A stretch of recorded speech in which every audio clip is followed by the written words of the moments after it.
People often ask me, how do you do it? I'll be the first person to tell you, I had no idea what I was doing when I first started FAYT, and you don't need to know everything. If you've got an idea and you've got the determination and the drive, you'll figure out the rest as you go. And if I'm being honest, I'm still doing that today. I'm still just figuring this shit out, even back to when I first started those YouTube videos in high school. No matter all the things that I've done in between now and then, I'm just still Brittney from Newcastle. From being one of Australia's first YouTubers to building 5 multi-million-dollar labels. She's built a fashion empire from scratch with no degree, no investors, and no business background. Today's guest is Brittney Saunders. Even though I've got all this amazing stuff happening in my life, I always have this major sense of disappointment that my mum and dad haven't been a part of any of it. Do you think you would have been more successful? If I'm being honest, no. Having no support or guidance, I think that's why I've been able to be so successful. But I also think it's me trying to prove something to them. If you could go back to start FAYT again, what would you say? A lot of people hold themselves back because they're scared. What will people say? What will my family think? What will the girls that I went to school with think? Who gives a fuck? Do it scared anyway. Hear the stories, learn the proven methods, and accelerate your growth and future through entrepreneurship. Welcome to the Foundr podcast with Nathan Chan. Brittney Saunders, thank you so much for coming down to Melbourne. All this way. Yep, all 1 this hour way. flight. Yep, all this way. What's something you've never said publicly about your journey, but you think more people need to hear? It's hard because I've been sharing my life online since I was a teenager. That's when my journey began, when I discovered that website called YouTube, and it was brand new back in the day. So people always want to know more about me, especially the people that have followed me for so long. And when it came to me releasing my book, I had messages of people saying, I've been following you for 10 years and I'm hoping there's something or more that I can get to know about you when I read your book. And then I'm like, oh shit. Hopefully I'm going to put some new things in the book, because I've been sharing my life online candidly for, I want to say, 15 years. And especially in those early years when I was YouTubing and all that was starting to become a thing in Australia, I really was sharing everything. And I've definitely, over the 15 years, stripped back. And I guess in a way I started to share less. Even though it seems like I'm sharing everything, I think my life has actually become more private, even though the content amount has increased over the years. But doing this for so long, you do become super mindful of what you say online, especially in 2025. You know how savage the internet can be. Mm-hmm. You can never be too careful.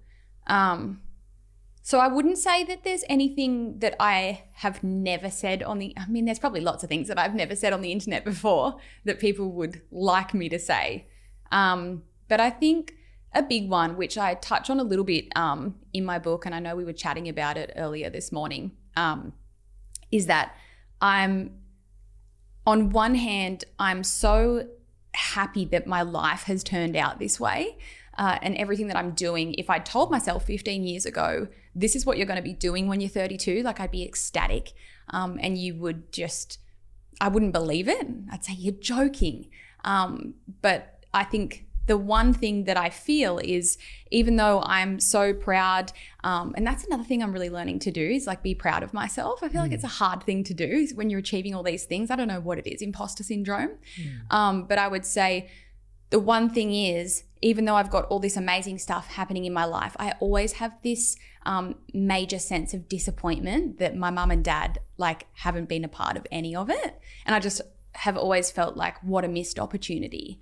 And I'd say that's a thing that I've touched on a tiny bit in my podcast, in my book, but only a little speckle. And even still, when I do say that, people will message me and say, oh my goodness, I had no idea, So yeah, I would say that's a part of me that I don't talk about much online, or I've just mentioned here and there, because it's hard, because that's really personal, like when you're talking about family.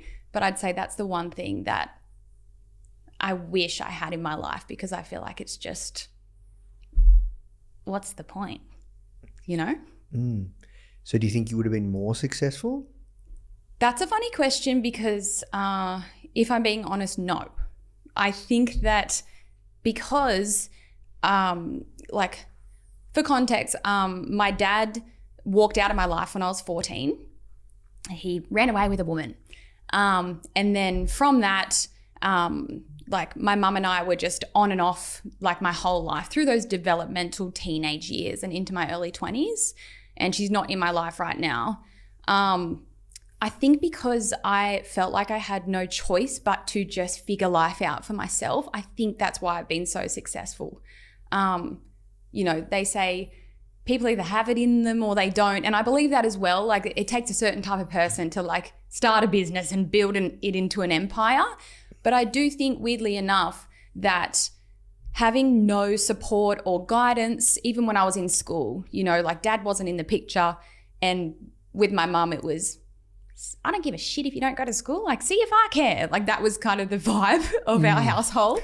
I think just that non-support and no one telling me like, you know, go to uni or study hard, which I know a lot of people grow up with, like that support of their parents and their parents wanting them to do well. And I think back to when like my dad was in my life when I was a teenager, it was like, you're going to amount to nothing, you know? And I think it was that combined with the on and off relationship with my mum throughout those teen years. I think that's why I've been able to be so successful. And I think in a way it's me motivating myself because I had no one else to push me in any kind of direction. But I also think deep down, it's me trying to prove something to them. To be like, I can do it without you. And I think it's weirdly enough just been my fire. Not that I, you know, think about them when I'm making any decision, because they've never been there for any decision. But maybe, you know, like I said, I've never been to therapy, but I think I'm pretty self-aware. And I think if I went to therapy, I would find out that the reason why I have this drive and why I'm so confident is because like my parents never pushed me in that direction and I figured it out on my own. I dropped out of school I wanted to drop out of school in year 10, but I stayed because my friend said stay. And then I dropped out in year 11 because I just wanted to work. I had no interest in going to uni or anything. And I've just figured out life ever since, and I'm still figuring it out.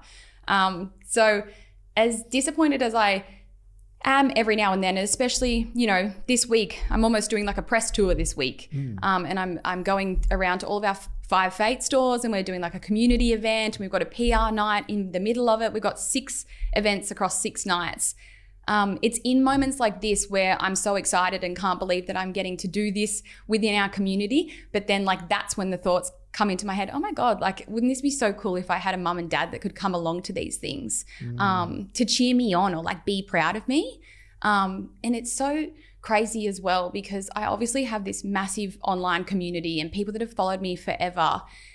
And even like at the airport this morning, like the ladies checking us in at security, they're like 50-something-year-old ladies and they're like, Brittney, like, you know, and I have literal strangers coming up to me saying, I'm so proud of you. You should be so proud of all the work that you've done.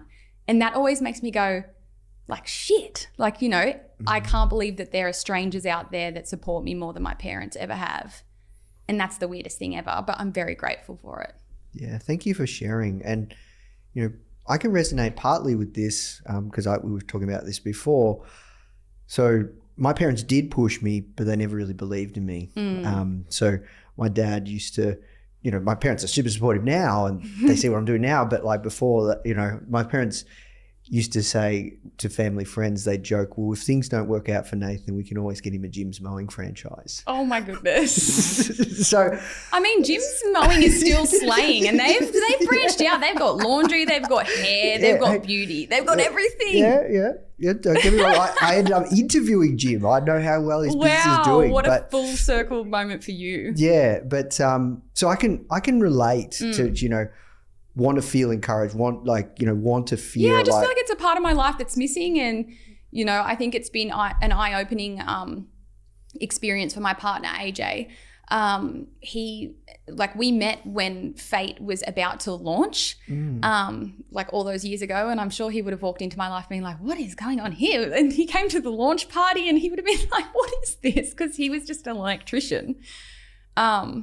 And I think it's been really interesting for him to kind of come into my world 8 years ago now, however long it's been.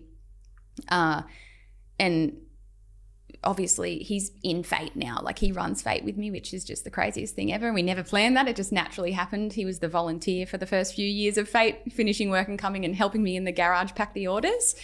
And I think it's been interesting for him as well because his parents are still together. Like it's pretty rare for people's parents to be together these days. I feel like everyone, even when I went to school, everyone had a mum's house and a dad's house. But even interesting for him to watch me do all the things that I've been doing and him to see like I don't have a mum or dad there, and he's got this mum and dad who would do anything for him, or like he could call them anytime, be like, help, I'm in trouble.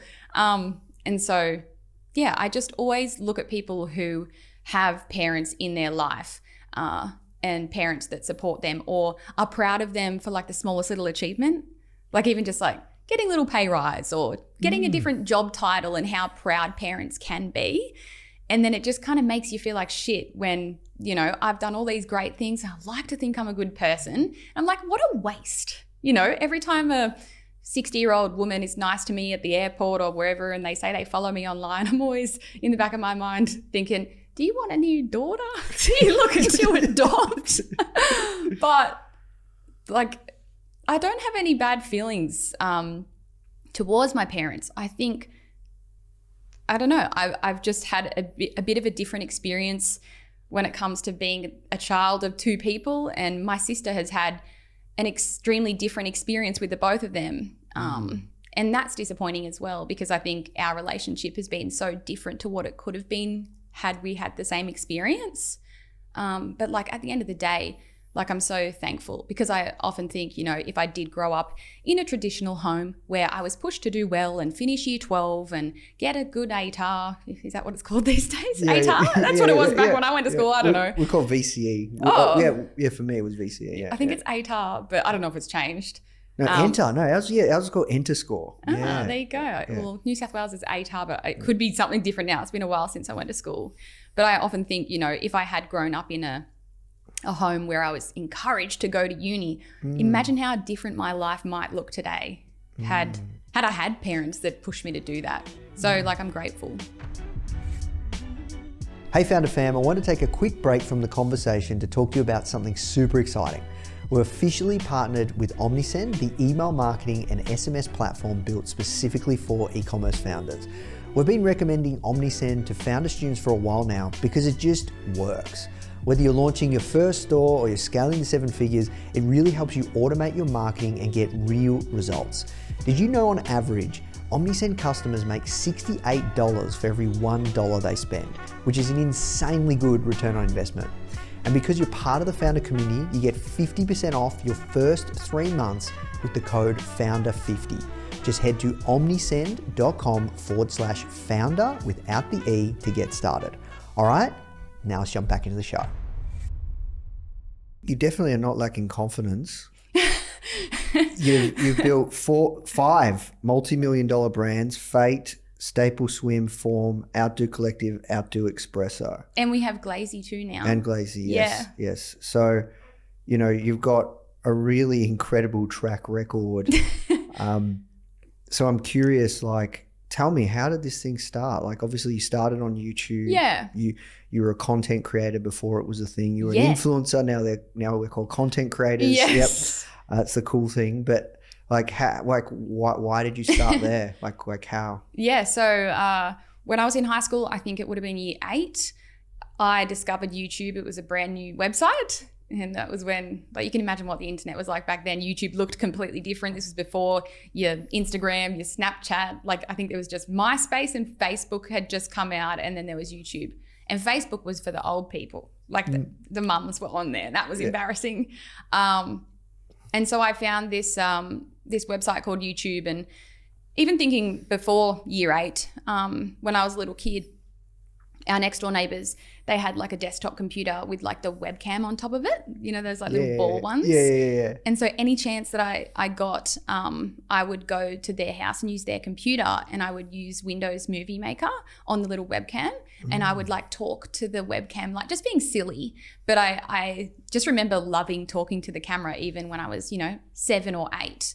So then found YouTube, thought this is great. Watched some other people on there that were starting out and becoming these YouTubers. I think it was mainly Americans that like jumped onto it first. And I thought, I want to do that. I had a laptop at the time with a webcam on it, like a really old Mac. And so I would just sit in my room at night and just, I just started like talking to the camera and just I was really not confident. And I kind of just did it for me. And then I started uploading them there. And then I told a few of my friends at school, like, this is what I'm doing. And so we made some videos together. And I think it was like a little music video, or we would throw toilet paper around the room and then put it in reverse. And it looked really cool. So those were the kinds of videos that I was making just for fun. Yep. And so people just started watching in high school, and I'm sure it was just all the kids in my school because I was that one weirdo that had this YouTube channel. And they picked on me a little bit for it, and I would go home crying, and then Mum would say, "You're deleting the videos." Yep. But I kept going. Yep. I kept going, "Just delete those fucking stupid videos. I don't know this."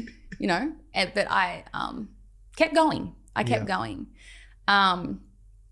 And those videos that I was uploading back then, you know, they'd be getting 100 views, 200 views. And then, you know, as the months went by, it was 1,000 views and 2,000. And my subscribers started going up, you know, 2,000, 3,000, 5,000, 10,000. Then Instagram came out. Perfect. I'm going to start an Instagram page. So then I started that Instagram page, and I started saying at the end of my videos, make sure you come follow me on Instagram. Yep. And so it was just years of consistent uploading throughout high school. And then I dropped out of school and just went out into the workforce. Yep. From the ages of 14 to 21, I worked in over 20 jobs. Yep. I would get a job and straight away, like, I would know if I liked it or didn't. And if I didn't like it, I'd quit it and get another one. From waitressing to working in retail, Macca's, Subway, Baskin-Robbins, you name the fast food place, I did shifts there. Yep. It might have been 6 months worth of shifts, or it might have been 2 weeks. Yep. Then I went into waitressing. Then I went into your traditional admin roles because I thought maybe if I do like a 9 to 5, then I've made it. You know, that's the dream, isn't it? Yeah. So then I wound up working in full-time roles, all while I was still making those YouTube videos and posting on the Instagram account. And so by the time I got to the age of 21, I had 80,000 YouTube subscribers, which back then, that was pretty big. And this is when we would, you know, beauty gurus were a thing. And I guess people would consider me that back in the day because I was doing all makeup tutorials and stuff. And I sucked at makeup, but I just liked making the videos. So, you know, watch me do this makeup tutorial that isn't very good with this makeup that I bought for $2 from Kmart. And so I was 21. I had 80,000 YouTube subscribers, maybe 20,000 on Instagram. Yep. And this is when we saw brands starting to realize that people like me existed. And so I started getting paid to do little brand deals, like posting an Instagram photo, holding a product up next to my face. The first brand that ever paid me was actually Colgate. Oh, there you go. So back then, because these small Instagram brands didn't exist back then. This was when there was just big brands. Yeah. Like there wasn't such thing as, like, small businesses was someone that like baked something from home and it was just like a word of mouth thing. Yeah, or you sell at the market, local you have market, little soaps at the markets or whatever. But yeah. there was none of these like Instagram brands back then. So I was getting contacted by these big companies. And so the first paid gig that I did was with Colgate for their Optic White toothpaste. How much they pay you? They paid me, I think, $1,500, which back then to me, I was like, I'm loaded. $1,500. Like, I'm working a full-time job that I'm taking home $500 a week at the time. So like, that's 3 weeks pay for 2 YouTube videos, you know, and I did this review of their Optic White toothpaste. And you want to know something funny? I still use that toothpaste. I have never not used that toothpaste ever. So I've spent more than $1,500 on that toothpaste since then. So that's a great memory. Anyway, I started earning a little bit of pocket money through my YouTube ads and through these brands. And, you know, I was getting paid $80 to do an Instagram photo. There you go. Yeah. And so it started just here, there and everywhere, earning a little bit of money from the sponsorships. And it got to a point where YouTube was paying once a month. I was getting these little $80 here, $100 there from these brands. And it got to a point where I figured it out that if I threw in my full-time job that I was getting $500 a week for, my dream was to earn $52,000 a year. $1,000 a week. Yep. I thought if I can, and back then, like that was the dream. Yeah. I thought like I'd be set. Yeah. $1,000 a week. Oh my goodness. Yeah. And so I just decided one day to quit my full-time job that I had in Newcastle, just working in an office. And I thought I'm going to give this YouTube thing a red hot crack.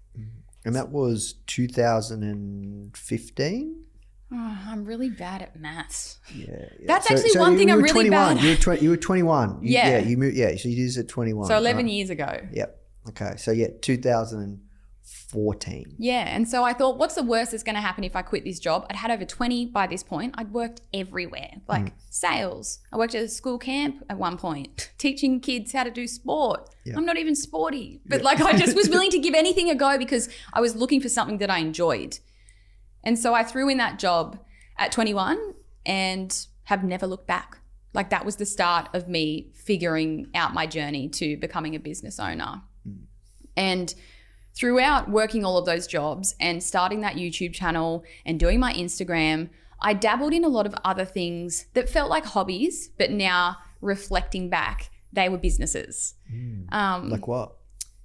So at one stage, I was living in like a rental share house that was on a sloping block, and underneath the back of the house there was like a storage shed where you'd put like the lawnmower. So I put a spray tan tent in there and like a table. I went to the local beauty supply shop in Newcastle and I bought the spray tan solution, the machine off eBay, and I started using my Facebook account to do $15 spray tans. There you go. I had people come into my house and I'd walk them down the back steps into this little brick room and I get $15, and I got really busy at one point. That's awesome. And I just thought I must have been 19 at the time, and I was still working full time. I'd do it on like Thursday nights and whatever. And then because of the YouTube makeup thing, I kind of got good at makeup. So then I started a makeup business. So I would go to someone's house and do their makeup for their 18th or whatever, or school formals. So I did a bit of that.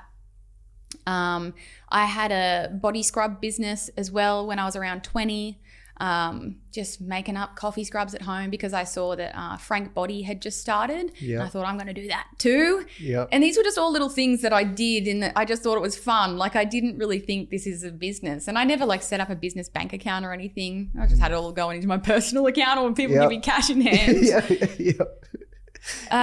There was just so many things that I did like in my teens that were signs that I was destined, I guess, to be an entrepreneur. But because I'd never had anyone in my life like to say, oh, like you're showing signs of being an entrepreneur, like you should keep this thing going. Like I just thought they were fun little hobbies. But it turns out it was me trying to, start a business.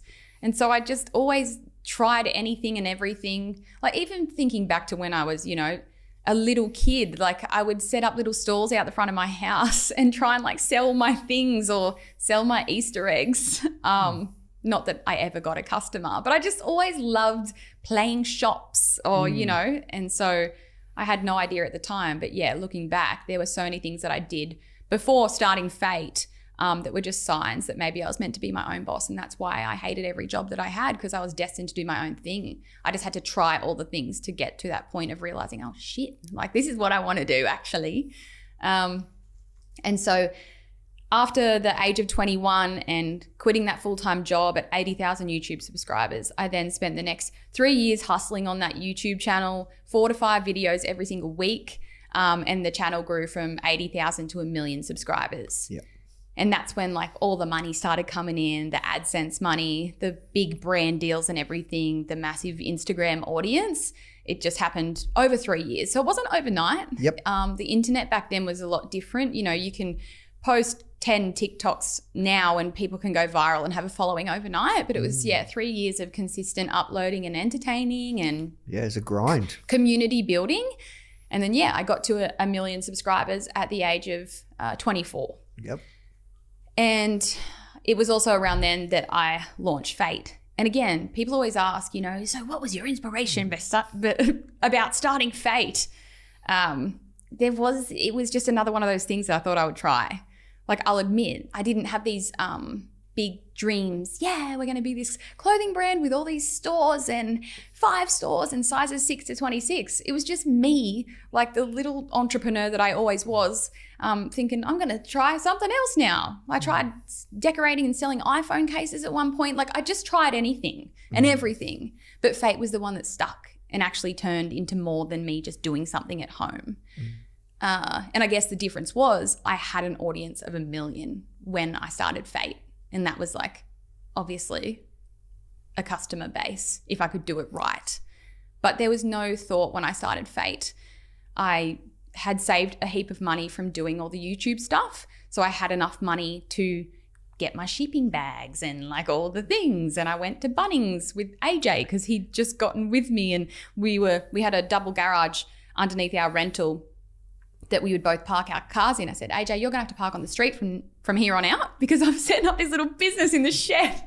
Again, I always say, what were you thinking? Like at that point, like the start of our relationship, like, I don't know, I just let you do whatever it was that you were gonna do. And so we went to Bunnings in Newcastle. I bought some plastic tubs. How many do we need?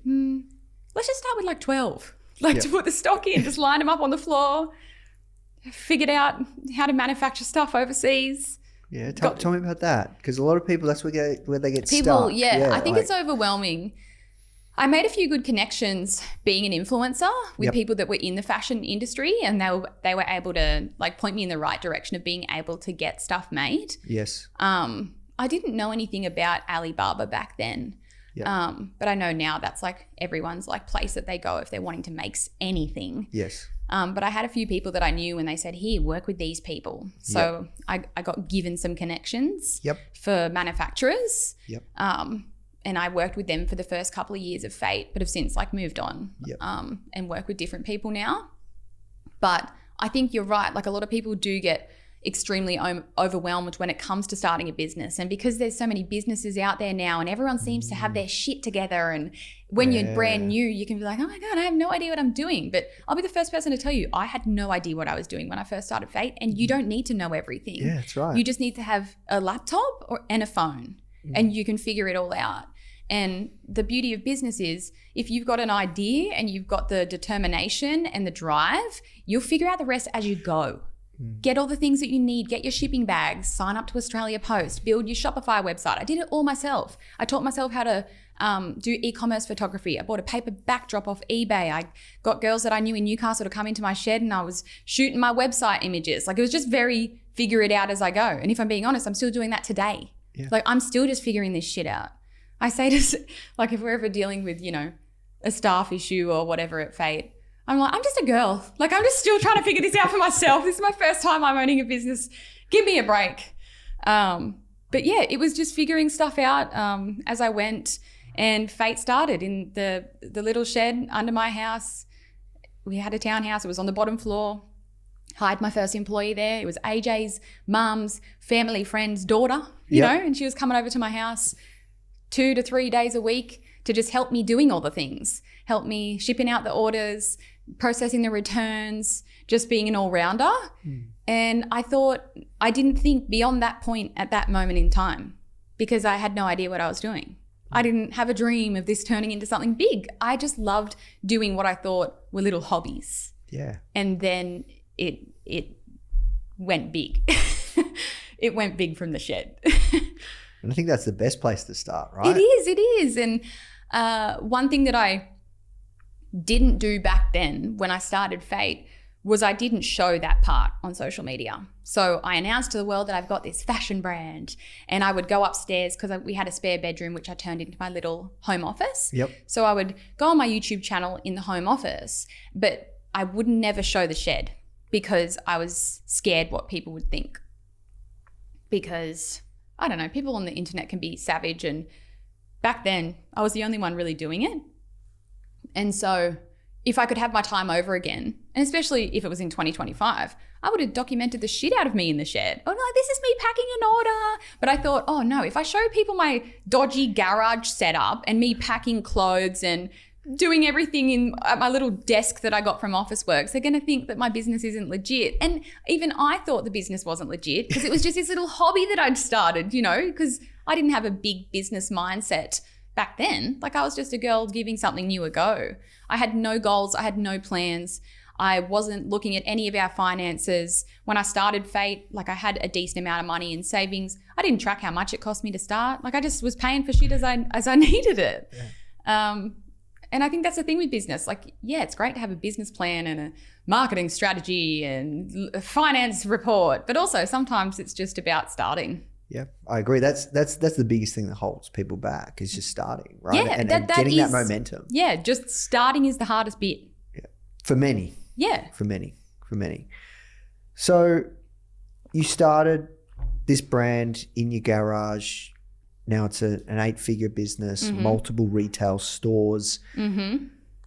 With that YouTube following though, like, you must have like did at least like, $1 million in the first year, right? Like, did it boom? Like, no, talk us through that. I'd have to go back on the Shopify and have a look.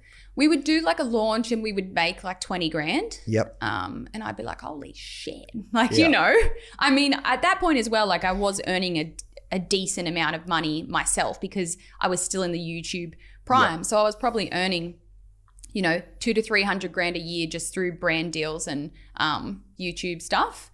But yeah, we would do drops and we'd have 20 grand worth of orders and we'd be packing for hours and hours. And we did everything wrong as well.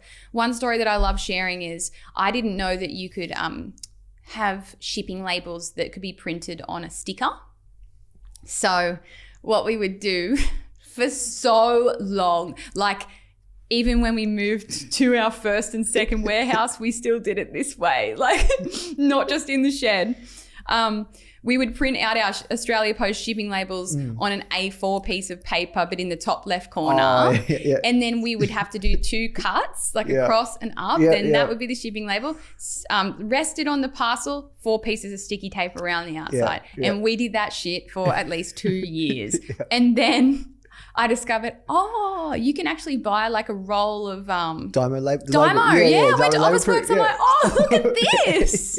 But again, like, this is business. Like, you just start out, you figure all these things out along the way. And even today in 2025, right now, like, AJ and the warehouse team, we're reconfiguring the whole warehouse and we're going to change the way we're doing everything because you never stop learning in business, even when you're so far in. Yeah, it's always a journey, right? And there's levels, right? Yeah. It's constantly evolving. And yep. Talk to me, I read early days you didn't manage your taxes very well. Yes. What happened there? So again, I think this all comes back to me having no guidance growing up. I was never taught anything about finances ever. And they didn't teach it in school back then. Maybe they do now. I thought that is one thing they could teach in school. How to do your tax. Yeah. How the fuck do you do your tax? Don't ask me now. Got an accountant that does all that. But I was in my YouTube prime. I had no parents around to teach me anything, and I'd moved to Sydney because that was what you did when you're a big, cool YouTuber, so you could go to all the events and whatever. And I was earning all this money. Like, I went from dreaming of earning $1,000 a week, the 52 grand that was my goal, to all of a sudden I'm making YouTube videos and posting a sponsored post every second day on Instagram, and I'm earning hundreds of thousands a year. And I'm seeing hundreds of thousands of dollars come into my bank account in chunks, like 20 grand, because when you get paid, it's just random. One month it could be $5,000 and then the next month I've got 40 grand coming in. Yeah. And so I'm in my early 20s living in Sydney and all this money's coming in my bank account and I'm thinking, this is great. And I didn't have an accountant. I had never thought to do my own tax because up until that point I'd had regular jobs where the tax was already done for me on the pay slip. Yep. But I never even looked at it because I just never even thought twice about it. So you didn't set up a company or you did? No, it was all going into the personal bank account. Because again, I'd never had a single person in my life around to say, hey, because you're earning all this money, you should set up a business, So for the first few years where I started earning, like once I quit my full-time job and built the channel and got to that 1 million subscribers, I was earning all this money, but like I had nothing set up in the back end financially to support that. I didn't have an accountant. I didn't know how to do my tax myself. So I just went about life not doing it for a few years there because I had no idea. Yep. And then I don't know how it happened, but I got a call from the ATO one day, and it was, you owe $110,000 to the tax man. And I just remember thinking, I'm going to jail. Like, I'm getting locked up. And so I went into this absolute spiral, and I had a talent manager at the time. Yep. Because they were like helping manage all my deals that I was doing. And they put me in touch with like one of their accountants or whatever. So then I finally got an accountant, and we got on top of all of that. Now, thankfully, in those years that I was earning all that money, I wasn't going crazy and spending it. You weren't? Okay. Yeah. And that's something I'm really glad. And again, I don't know why I did that, because you'd think like a young girl in her 20s with all this money, I would have lashed out and just started buying like designer shit. And I was seeing fellow influencers doing that, like in those, I don't know, 2017 to 2019 era. It was all about everyone wearing Louis Vuitton and like getting a Range Rover. Like I remember those Instagram-y days. I remember seeing everyone, you know, with their Gucci bags and everything and thinking, oh, that looks really nice. But I thankfully never did that. And so I had a lot of money in savings. So pretty quickly I was able to pay off that tax debt. And That's good. Yeah, I think I paid it off in $20,000 installments once a month or whatever, because I had the money sitting in savings. So thank God for that. Yeah, that's really impressive. Yeah. So thankfully I owed over $100,000, but I had it there and I just paid it off. Because the longer you pay it off, they charge like 12% interest or something crazy when you're paying off a tax bill. So I paid that off as quickly as I could. But it was a good lesson for me back then. And then we set up the company properly. I got a business bank account, and that's when like Brittney Saunders Proprietary Limited started. Yep. Okay. All because I got into trouble and thought I was going to jail. Great lesson. Yeah. Great lesson. So you've built this incredible brand since. What's been really impressive is how now, like you said, you wish you had have documented. Now you are, right? And you have been for quite some time. You've got an incredible community with the FAYT Society. Mm-hmm. You're just getting constant feedback. You're running drops every Wednesday. Yep. Like, talk me through how that all came about, a lot of that stuff, because it's really impressive, but I'm sure you've just worked it out along the way. Yeah, that's what honestly my whole career has been. And I think starting that YouTube channel when I was so young and learning how to build a community before building a community was even really a thing, and building a personal brand. I didn't know I was building a personal brand. I was just making the fun videos. But I think that is what has set me up for success in building FAYT, was because I just learnt from being, since I was a teen, how to entertain people, how to grab someone's attention. And I obviously had all those skills from YouTube that I could then take into starting FAYT.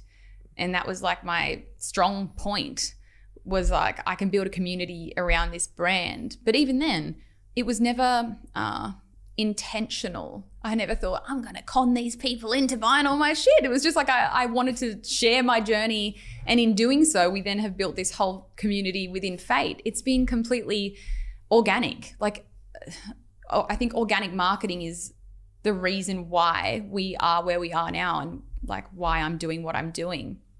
And I learned it all from YouTube. But there's no secret sauce or strategy. People often ask me, how do you do it? And I think it's just using my common sense and my personality at the end of the day. There's no book that I could write that's like a step-by-step how to build a community online. It's simple. It's being yourself. It's just being authentic. I've never been afraid to look like an idiot or make fun of myself or laugh at myself. And I really think that's been one of the powers in doing everything that I've done. And I think even back to when I first started those YouTube videos in high school, no matter all the things that I've done in between now and then, I'm still the same. And people will say, you're still the same. Like, I've been following you for 10 years. Obviously, I've grown up, matured a bit, learned a thing or two.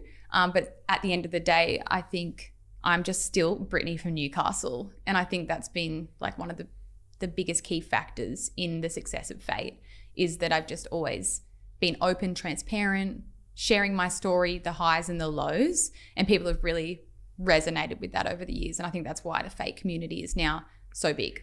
Yeah, you've done an incredible job. And I can see now that you're starting to build your YouTube channel again. Yeah. Talk us through that. So it's Because you don't have the old videos. They're all gone. Yeah, I got rid of them all and just kept the ones about FAYT. So if you go onto my YouTube channel, the few videos that are there from all those years ago is when I started documenting working at FAYT. And it was when we moved out of the garage. So there's no videos of the garage, but there's videos of us in our first little 90 square meter warehouse, because I thought, oh, now I can show this to people because it seems more legitimate that we're in a warehouse, not in my shed. Same thing anyway, just a little bit bigger. So yeah, for the last couple of years, some of the girls at FAYT and I, we've just been saying we should start the channel again. And also like our community saying, come back to YouTube, you know, because me letting go of YouTube about 4 years ago now was like a big decision for me to make, because it was my everything at one point there. But then FAYT became bigger and bigger and bigger, and it was getting more serious that YouTube started to become not the priority, because I had staff that I was looking after. And so at the end of last year, 2024, we said, let's just start the YouTube channel back up again in 2025. And so that's what we did. I think it was the first or second week of January this year. I signed back in. I had to figure out my password and everything. And we've been posting one video a week ever since. And it's just like a little side thing. It's just for fun. It's not really, like, we don't have any goals with it. It's just there for anyone that wants to watch it. And it just gives us another platform for people to see, you know, a little bit more than what they see on Instagram and TikTok. And it's just fun. Hey guys, I really hope you're feeling inspired from today's interview. Now, the truth is, all successful e-commerce founders started from zero, with a spark of an idea and a whole lot of determination. But let's be real, building or growing an e-commerce business is no walk in the park. And that's where Foundr Plus comes in, which I'm really excited to share with you. It's a culmination of a decade worth of work at Foundr. So if you're feeling stuck in your e-commerce business, you're lacking confidence to move forward, or you're worried about making costly mistakes or not knowing how to grow your business, Foundr Plus is here to support you on your journey. You get access to a customized learning pathway with proven frameworks from successful e-commerce founders for fast results, incredible programs, a supportive community, weekly live mentorship, exclusive savings on startup tools, and 24/7 real human support. Try Foundr Plus today for just $1 for 7 days so you can accelerate your business goals. Visit foundr.com/start $trial or click the link in the description to claim your trial. All right, now let's jump back in the show. And you started other brands as well. Why start others? Why not just focus on one? Again, that's just me being me, and I will try anything that pops into my mind. I don't have any hesitation when it comes to thinking of something and wanting to do it. Like, I'm just a weirdo like that. I will be laying in bed at night or I get out the shower and I say, AJ, and he goes, what? Like, because he just knows I'm going to say, I've thought of a great idea. So yeah, we had FAYT and we just did like women's clothing. Then we did a swimwear drop with FAYT. Yep. And it went really, really, really well. And we called it the Staple Collection. Yep.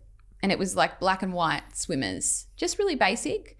And we used models that had all different body shapes and sizes and skin tones. And this was in 2018, I want to say. And the response to it was just phenomenal, because no one was really doing that back then, like showing, because it was in the Instagram era where, you know, it was just, if you're in bikinis, you're like a Victoria's Secret model. And so again, just using all these girls that I knew, and we hired a little Airbnb and did a photo shoot there, and it was just super successful. And I remember saying to AJ, we've got another brand here. And that's where Staple Swim came to be. But fun fact, I haven't been making Staple Swim for the last year and a half, because I've been in my first ever legal battle. Oh, okay, juicy. A trademark battle. Oh, I know a lot about those. Tell me, yeah, okay. So what happened? There's a company that, here, you said you love a story. Here's this good story for you. December 2023, last day of work for the year for our full-timers before the Christmas break. We're at the warehouse, because at the time we had our warehouse and the office was in it, and we're having our Christmas barbecue on the last Friday before everyone knocked off for 2 weeks over Christmas. That's another thing that we've always done. We don't have any blackout periods over Christmas in our business. Even though we're in retail, our staff can always take the 2 weeks off. And AJ and I just flog ourselves through those 2 weeks and get all the orders out for bloody Boxing Day sales. Anyway, that's another story. My phone lit up and I got an email from trademark lawyers because we have been trying to get the Staple Swim trademark for so long by that point. And someone has challenged it. Yep. And I remember my heart sinking. Like, we're having our Christmas games and AJ's cooking the barbecue and I've got my email. I'm like, what the fuck is this? When showed AJ, he's like, oh no. Great. Good. Another company has owned the trademark of the word staple, which I have no idea how they got that, because that is such a basic and descriptive word that every business and brand uses. They have owned it since 2009. And they're not happy that I'm trying to trademark Staple Swim. So we've been going back and forth ever since then, trying to win. And the lawyers are still confident that we've got this in the bag. And so we're still going. And so I made the decision back then. We had like stock at the time that was like still on the website and whatever. And we had other collections planned to come out. And I didn't know how long this thing was going to take. And in the clause, it's if we lose, we've got to burn our stock. Yep.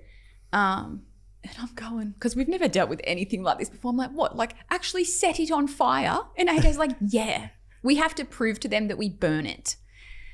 And so I made the decision back then, like end of 2023, going into 2024, I'm just going to put a hold on this because I don't want to commit to making more collections if I lose, and then I'm going to have to burn it all. Yeah. And so that's what we've been doing ever since then, 2023. We haven't made any new swim collections, and I've said to our community, like, Staple Swim's just on hold for now, and we hope to bring it back, but let me just deal with this thing first. And so we've just been going back and forth. You know what it's like. Why do these things take so long? Can't we just all come to a decision? Yeah, so I've had a few. I've had my first one. So in the first 4 months that I started Foundr, it wasn't called Foundr. It was called Key to Success. And we were sued by Success Magazine. And they owned the word success, and they trademarked it when trademark law was introduced in the 1900s. Like, wow. So these other companies had Staple since 2009. So, and they're doing it to a heap of other brands as well. So we're not the only one with the word Staple that's going through this. I don't know if they got new owners or whatever, and they're just going through and doing a big clean out. Who knows? Yeah. But yeah, we've been dealing with that, and hopefully we're going to be able to make a comeback, because I'm ready to do a comeback collection. But yeah, that's how Staple started, because we did that FAYT swim collection. Looking back now, we should have just kept coming out with like FAYT swim, but I don't know, just me going, yeah, let's do another brand. And then the tights came after that, because we saw just the rise of activewear becoming so popular in Australia. And they were their separate brands, but then eventually we got rid of their two websites, and now it's all on the one website. So it's like all a part of FAYT, but they're still their own like sub brands. Yep. Okay. So that's where Form comes from as well. Yep. Okay. So now it's all within FAYT. Yep. And all on the one website. And that's the story of how they came to be, was because we did that swim collection and it just went absolutely bonkers. Yep. Okay. And then OUTDŌ Collective and OUTDŌ Expresso? Yeah. So because we're from Newcastle,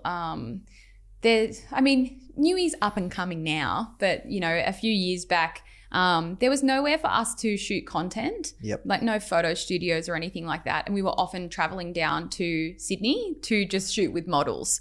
And it's like two and a half hour drive for us to get to Sydney, and 2.5 hours to get back. So it's like 5 hours of driving, and then you got to do a big shoot day as well.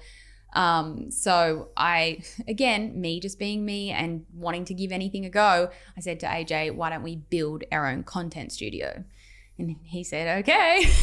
He just has to go along. I think that's smart. That's smart. And so this was 3 years ago now. Yep. Okay. Now there's content studios everywhere because it's become a big thing, but there was none in Newcastle at the time. So I found an empty commercial space, like a long strip.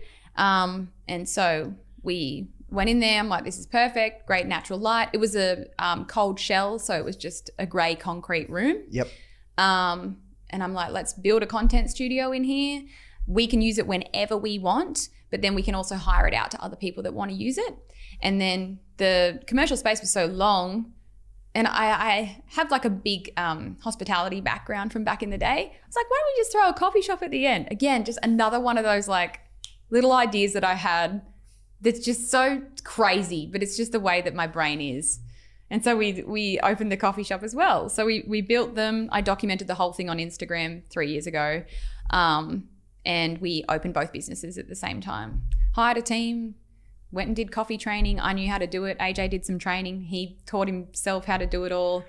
And we got in there and we were working in there every morning when we opened, and it just went bonkers. Like, people absolutely loved it. And even still now, 3 years on, like, they're getting smashed every weekend.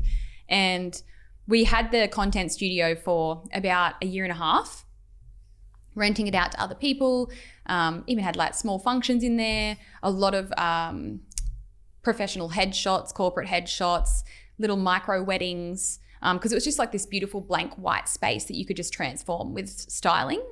But as time went on with that, we started to have to bring in more rules.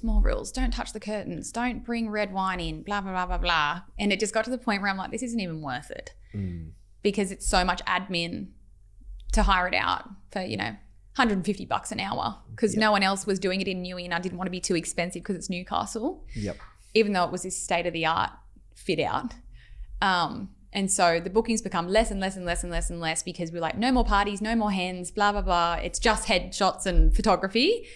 And so after about a year and a half of taking bookings in there, we stopped it completely. And then it was just our studio. And then I had the grand idea of, why don't we move our FAYT Newcastle store, which was at another location, into the content space. Yep. So we made the move. And that was last year. Yep. So now our Newcastle boutique is next door to our coffee shop. Yep. And they complement each other so well. Yep. Got you. All because I opened the content studio. Making a lot of moves. Yeah. Yeah, I love it. So, all right, so you got 5 stores right now in all around Australia. Queensland, Victoria and New South Wales, just on the east coast. Yep. Plans for international? No plans. We do have a lot of customers in New Zealand that say, open over here. Yep. How the fuck do you open a store in another country? That's what I say. Do you want to do it for me when people ask? Open in New Zealand. I'm like, you're going to manage it for me? Yep. You're going to go in when people call in sick? You're going to figure out the roster? No plans for global scaling. Every owner that I talk to says, what's your plans to go global? Yep. I'm like, I feel like I'm still just getting started in Australia. But no plans to open stores overseas yet. Like, never say never. But I'm really happy with where we're at now. In 2025, this is the first time that I've ever put the brakes on FAYT. Not to say that I've slowed it down, but this is the first moment in time in the last 3 years that we haven't been opening our next store. Yes. And I think it's been really good for the company and for me. Because it's allowed me to kind of slow down and take a look at everything that we're doing and, refine our processes, make sure that everything's running smoothly. Like, we've done a massive overhaul of the way that we do all of our operations, our retail stock, just everything. It's allowed all of us to kind of make sure everything's, running smoothly at the end of the day before we go growing more and more and more, because it's very easy to get caught up in that, let's keep this momentum going. And we absolutely could. But yeah, I've put a pause on like continuing to roll out more stores for now.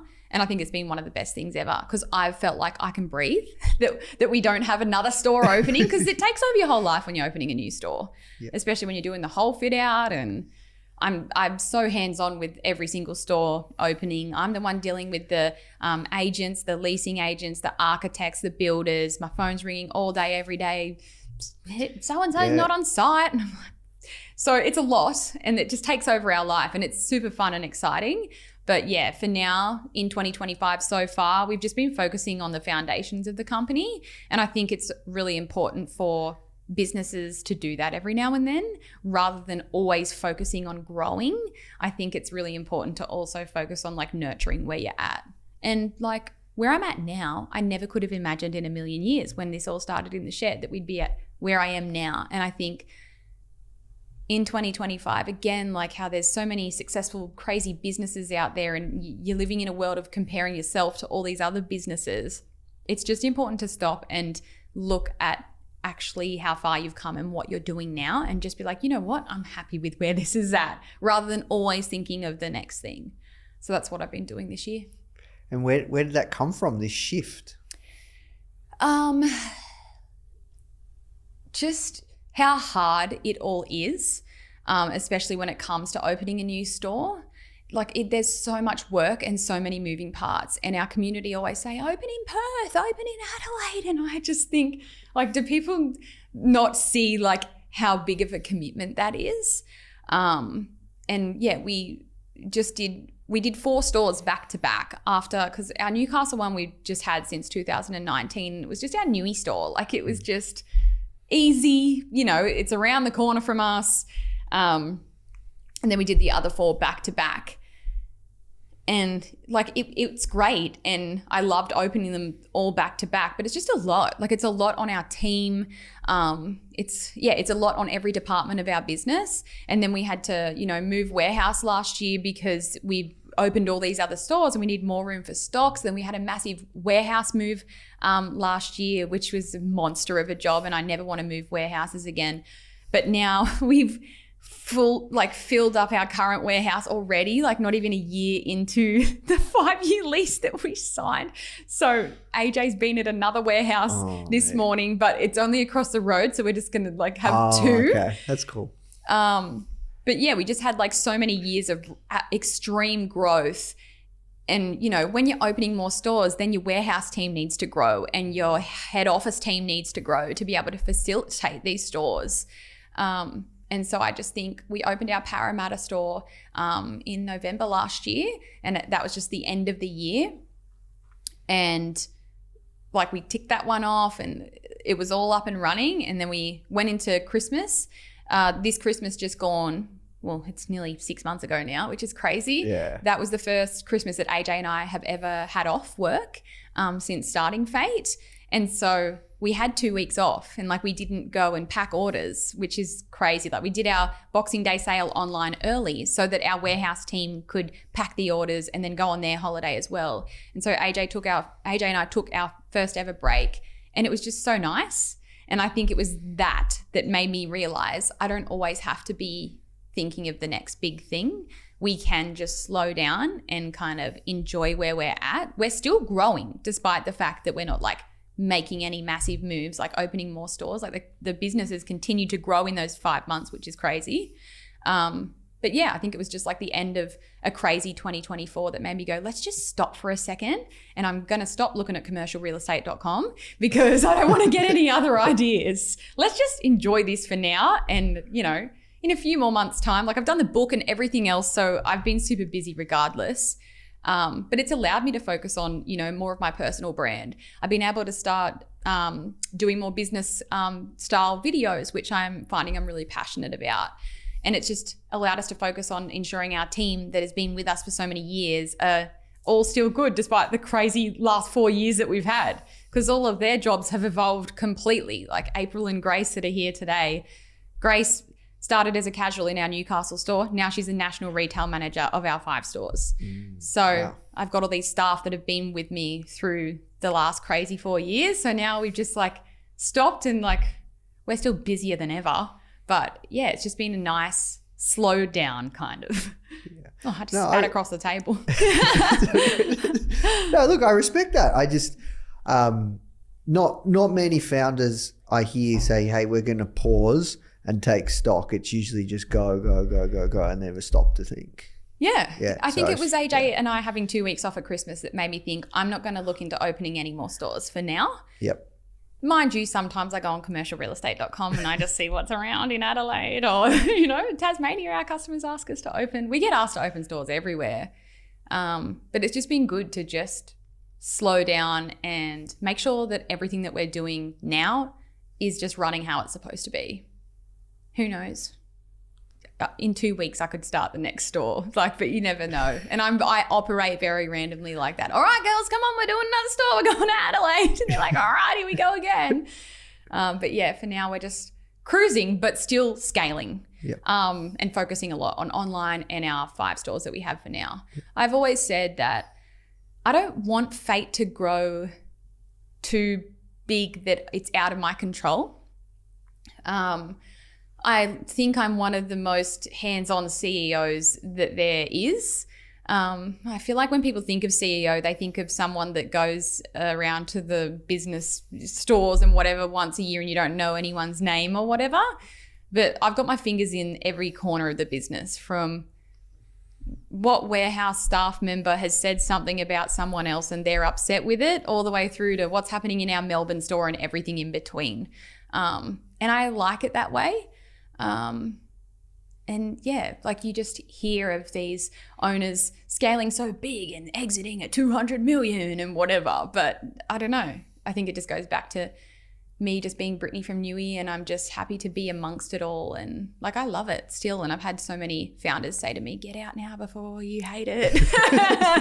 You're not bitter and twisted yet. No. And people are like, get out now. Like, just get out now before you despise going to work every day. But I absolutely love what we do. I love going to work every day. Love working with my team. Love being in the warehouse. Like, I just love it. So that's where we're at for now. You mentioned around being hands-on.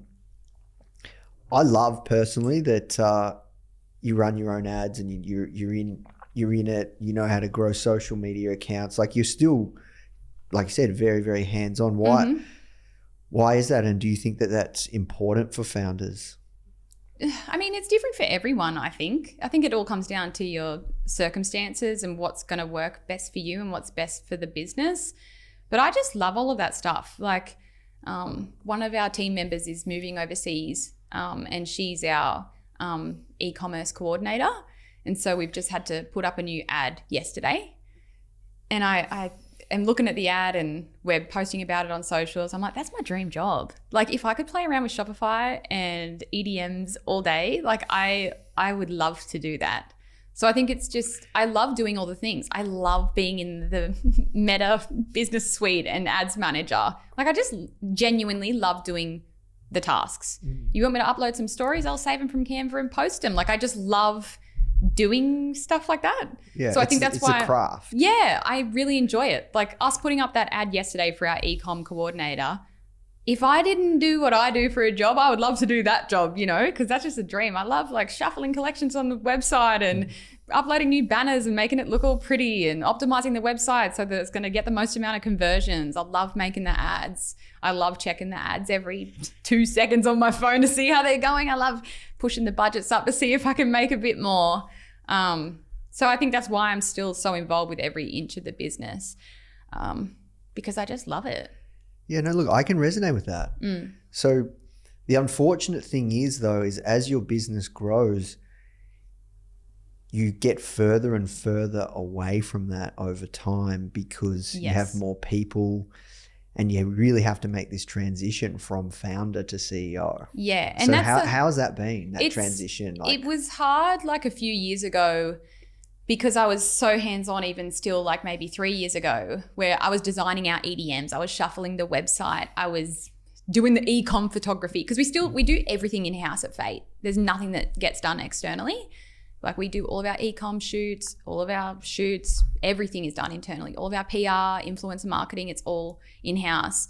And so I do remember a few years back when FAYT was like getting a lot of traction, having to hire new people and teach them the things that I loved doing and letting go, to be like, okay, you can design the EDMs from now on. And I remember being like, but I love doing that, you know, like you don't want to give it up. Yeah. And especially when you started something yourself from scratch where you've done everything. Like, I remember even giving up customer service emails a few years back and being like, oh, okay. Yep. Like giving that task away and trusting someone. But I recognized back then and continue to recognize over the years that like, that's what you need to do if you want the business to grow. You have to step back and focus on the key things that you really want to do or that's going to benefit the business the most. but let other people do those smaller tasks, because otherwise you'll just get bunked down in the day-to-day and then you won't be able to focus on scaling. So I've definitely done a lot of that over the years. And even though I'm still so hands-on now, you know, I'm not replying to customer service emails. I'm not packing orders. I'm not doing returns. I'm not doing anything on the website, even though I absolutely love it. Because I know that someone else is better off being paid to do that, so that I can focus on making our next video go viral, or building my personal brand, because I know that when I build my personal brand, in turn, it supports FAYT. So that's really what my focus is now. But I'm still the kind of boss where if shit is hitting the fan, give me a call and I'm there. Yeah, I respect that. That's where it should be. Yeah. Yeah. So you guys obviously have driven a lot of growth of the brand through you, your story, through your organic channels. And then, you know, you're in the back end of Facebook. Do you guys spend much on ads? I think at the moment I'm spending about 150 grand a month on ads. And I think I can spend more. I think I'm playing it safe. What do you mean think? Because I think I can go bigger, but I'm just testing and like growing the budgets a little bit more and a little bit more. And our RoAS is really good. What's really good? Like, I mean, you can't really ever judge it on a drop night. But like on a drop night, it'll be like 20. Oh, wow. Yeah. Okay. And I like my friend, do you know Anita from Hero Packaging? Yeah, we've interviewed her. Yeah. She was the one that taught me how to do ads. Okay. Because I had an agency doing them for us for ages, and I never understood anything they were saying to me. And I was paying them a heap of money. And I'd get these big fancy reports every month, and I'd be like, what does all this mean? You know, I feel like they were almost confusing me, and I don't know if it was on purpose. But I remember just going, I don't like this. Like, I don't like that I don't know what they're doing and I'm paying all this money and I think it's getting results, but it was all so technical that I didn't understand. And I dropped the agency and I said, I want to figure this out myself. And I think one of my biggest strengths is I'm a really fast learner. Yep. You show me how to do anything once, I'll remember it forever. And so I said to Anita, I want to have a call with you, because I saw her doing all her videos about her ads, and I'd logged into our ad account so many times when I had agencies doing it, and I'd be trying to figure it out. But you know, when you're looking at an ad manager and you don't know what you're looking at, it looks like it's in another language. And so I said, Anita, I need half an hour of your time. She said, all right. So we did a call and we screen shared, and she just walked me through it. And then I said, okay, leave it with me. I've been doing it by myself ever since. I don't even remember what your question was. Oh, the ads, RoAS, like talking about the RoAS. Yeah, that's impressive. You do drops every week. Sometimes every second week or sometimes every third. Okay. But on like a non-drop day, because obviously with the 7-day attribution, whatever it is, like it's going to look like the results are amazing on a drop day because those people have been on the website within the last 7 days. But otherwise, like on a regular day, our RoAS is still sitting at like 8 or 9, which I think is pretty good for retail. Yeah, look, I don't know your numbers or your margins, but that's pretty high. Yeah. So, that's awesome. Yeah. So, and I just love it. Like you could potentially double the business by just doubling your spend. Exactly. So that's what I'm doing at the moment. I'm pushing the budgets higher. And just seeing what I can do with it. And I just love that stuff. And I think our RoAS is so high and our ads perform so well because our content is so strong. Yes, 100%. It's a game of creatives. Yeah. Right? Our creatives are strong. And you have this incredible community. Yeah, people know us. So people... Yeah, so it's not... It's not just like the ads are good. It's everything. It's the organics are strong. People know us. Yeah. Yes, so it's that whole recipe that then we get the best results in Meta. Yeah. And I've been trying TikTok ads too lately, and they're all right as well. Yeah. But I'm just setting up random campaigns and seeing what they do. But yeah, I love it. Yeah, I love ads. We have to work towards wrapping up. I could talk to you all day about this stuff, Brittney. This is awesome. How long have we been talking for? About an hour. Maybe more. How long are the episodes normally? However long they end up being. Depends. Yeah. So, look, you did something really clever and you're really good at marketing. Like, as an example, a lot of brands work with, fancy influencers. They do the trips. Mm-hmm. You just got your top customers and did a trip with your top customers. Well, actually, it wasn't our top customers. It was random customers. Okay, there you go. How do you, for anyone like that is looking to grow their brand, where do you get these kinds of ideas from? In the shower at night. in the shower at night. I get out and I say, AJ, and he goes, what? It's really clever. Obviously, I have a lot of experience from being an influencer back in the day, and I was fortunate enough to go on a heap of those extravagant brand trips back in my prime. I think my prime's now, if I'm being honest. But, you know, back when I had those million subscribers, you know, I got to go to Coachella, I went to Spain, I went to Hayman Island with all those makeup brands, and I got to experience, you know, once in a lifetime trips. And that was before FAYT was ever a thing. And I remember being so fascinated by the brand part of those trips that I would go on. And instead of mingling with all the other influencers that I was in Spain with to celebrate the NARS new mascara, I would go to the girls that were working at the brand and ask them questions, because I was just so fascinated to think of the budget that the brands would have for this kind of thing. Crazy, mental, right? Yeah. mental. And they would fly people globally, and they'll fly us business class. And I'm there going, this is 10 grand alone for this ticket. And there's 50 of us going on this trip. And I'd be there like in my head figuring all this out. And look at the bedroom, and they've decked it out with all this stuff. And so I got to experience so many cool trips in my influencer days. And I guess I always had the dream of being able to do that myself one day with my own brand. And so we decided to do our first ever brand trip last year. But I said, let's not do influencers. Let's do customers instead. Which is so us, because I feel as if though everything that we do is so different to all the other brands. I'm not trying to be like everyone else. I always want to have a point of difference. And so it was our 7th birthday. So we decided to call it the Lucky 7. And we just put it out organically on socials. I didn't run any ads for it. And people had to place an order and use the Lucky 7 discount code to enter. So we got orders out of it as well. And then we went through and randomly picked 7 people from those orders. And they were from all around Australia. It was for Australia only. We had people saying, do New Zealand. And I'm like, oh goodness, we'll start small. And then when it came to us deciding like how the event was going to look and what was the trip going to be like, we were thinking, do we take them overseas? Do we take them to Queensland? Like, where do we take these influencers? And I said, let's take them to Newcastle, where we're from, just to start. And it was like the safest option for us too. So we, you know, treated them like influencers, put them in a 5-star hotel, decked out their rooms like influencers, and we just treated them as if though, yeah, they were influencers on a brand trip. And because it was our 7th birthday, we then also hired out this really cool venue in Newcastle, and we threw a party on the second night of their trip. And then we sold 250 tickets to customers to come along to this big grand event. So it was just so much fun, you know, and we treated them to getting their hair and makeup done at my friend's salon.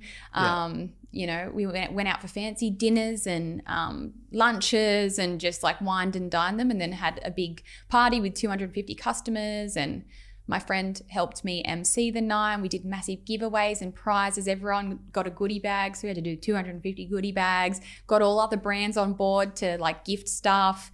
And then we hadn't launched Glazy, our lip oils yet. So everyone there got a Glazy lip oil before anyone else. And we got them to do this big unboxing all together, and the room just like erupted because everyone knew that Glazy was coming out really soon. And yeah, it was just amazing. And I'm just so glad that we did it, and our community loved it, because the amount of content that we got out of that was amazing, and people just loved it. So now we're like, holy shit, our 8th birthday is coming. What are we going to do for that? And we would How you top it? I know. Yeah. And so, yeah, I think the coolest thing to come out of us doing the Lucky 7 is the friendships between those 7 girls. They're all still friends.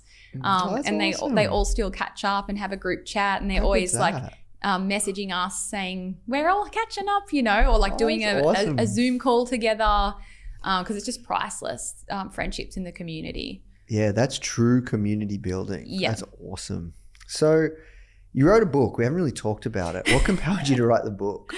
So AJ has actually said to me for years, you should write a book. And I always said, no. Like, what would I write about? He's like, you've done so much. And so it was this thing that AJ had always told me to do. And over 2 years ago now, I got an email from Booktopia, and they said, do you want to write a book? And I was like, you know what? Yes, I do.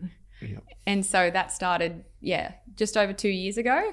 I had no idea how to write a book. the same way I haven't had any idea to do anything that I've done. Yep. And I remember I had the first few calls with the team, and then I thought, oh, maybe I'll go down to Sydney and they'll interview me in person, and they'll write notes about me, and then they'll help me. And I remember we had our first few calls with the Booktopia team, and they were like, all right, Britt, well, we'll wait for the first draft. And I remember going, what? So you just want me to write the whole thing? And they're like, yeah. And I'm like, okay. And then I'm shitting myself. And I remember the night I was laying in bed next to AJ, and I just opened a Google Doc and I just started typing. Yep. Well, I didn't just start typing. I said to AJ, what should I write as a first sentence? That's the hardest part, getting started, just like with a business. And pun intended, the book is called Just Getting Started as well.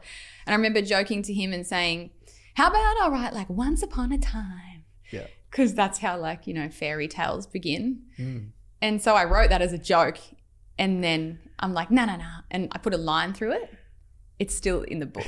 That's the first sentence of the book, is once upon a time. Yeah. And it just was, something that I would write at night, laying in bed, chapter by chapter. And it took me 2 years and a lot of pressure from the Booktopia team to hurry up. But it never felt finished, and I kept going back and back and back. And there's so many bonus chapters at the end of the book. But it's just my story. It's kind of what we've spoken about today from the very beginning, and how I've gotten to where I am. So it's a memoir combined with a business book and a personal diary. It's out now. Awesome. Yeah. Well, look, we have to work towards wrapping up, Brittney, as I shared. Sorry, you've got so many more notes that you've written down. No. Look, this has been fantastic. You've been so open, honest.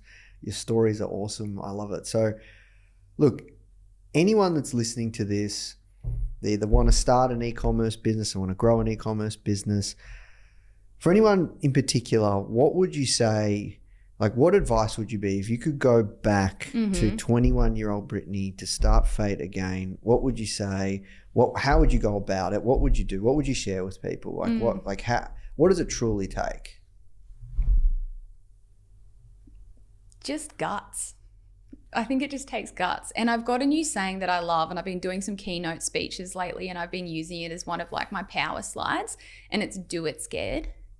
Do it scared. Yeah. A lot of people hold themselves back because they're scared. What will people say? What will my family think? What will the girls that I went to school with think? Who gives a fuck? Do it scared anyway. People use being scared as the reason to not do something. If it's starting a business, they don't do it because they're scared. But just because you're scared doesn't mean that you can't do it. Just do it with the scared feeling anyway. If you're scared to talk to your boss, if you're scared to ask for a pay rise, if you're scared to create your first piece of content for TikTok, still do it scared. Just because you're scared doesn't mean that you shouldn't do it. So that would be my advice to everyone. Awesome. Well, look, Brittney, thank you so much for taking the time. Thank you for coming down to Melbourne. This has been a fantastic interview. I got a feeling we might want to do a round 2. Absolutely. Just maybe let me know. Maybe in the next couple of years. Yeah. See how far you've got. Wouldn't that be funny? Yeah. I'll come back in a year or 2 and tell you what we've done. Yeah. Oh, amazing. Well, thanks for having me. If you loved this episode, make sure to check out my interview with Emma Greed on how solving a problem she was so passionate about led to the creation of Skims and Good American. And so I do think so much of it starts with addressing things that bother you, that you find, you've got to create a solution for, because, at the end of the day, you've got to be passionate enough and sometimes crazy enough to go round and round and round to actually solve a problem.